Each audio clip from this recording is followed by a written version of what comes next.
This is an overview of how most lenders view most income types.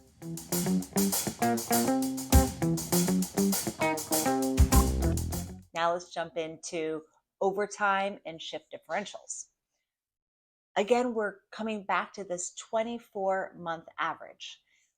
The thing though is when you have shift differentials, they're going to look at each category. So if you had overtime or late night, swing shift, or these different shift differentials, they'll take an average of all the overtime. They'll take an average of each category, and then that's how we come up with our total for qualifying income.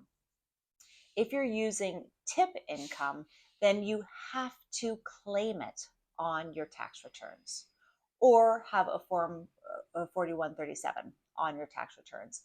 With that, then we can count those cash tips, which is great. Bonus, again, we're looking at a 24-month average. There are some programs that require that you show that you've received some bonus in the calendar year that we're approving you for.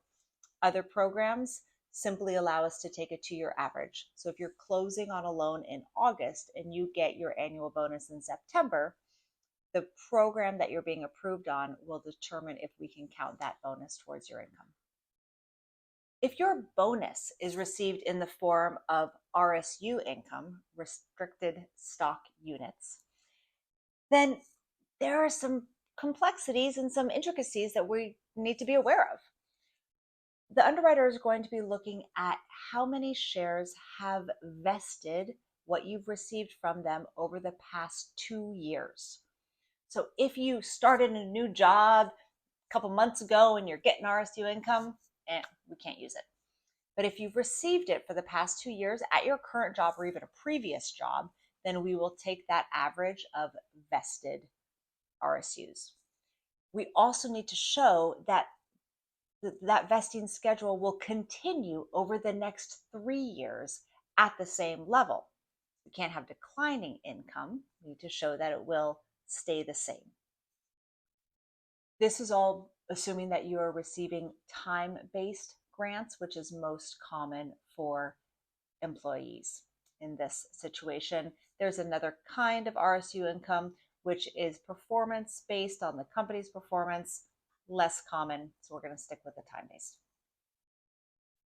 The hardest part of documenting RSU income is getting the proper documentation, because banks have made huge strides in their security measures so that your information can't be stolen. And with those security measures, it makes it really hard to get a document from the bank that shows your name, the account number, the number of shares, the vesting schedule, everything on one document. So just know that if we are using RSU income, there might be a couple of hoops to jump through to get the documentation in a format that the mortgage industry can accept. Keep in mind, you have to have been receiving this for 2 years. It needs to continue for 3 years. If you're changing jobs, that's absolutely fine. We're just going to look at making sure that it's within the same industry and the way that you're being paid is consistent in terms of hourly or salary. If there's a gap in employment for more than 30 days, then the underwriter is going to ask you to explain it. It's not necessarily a big deal and it won't get in the way of you buying a house, but you will have to speak to why there was a larger gap and why now your employment is stable and will continue.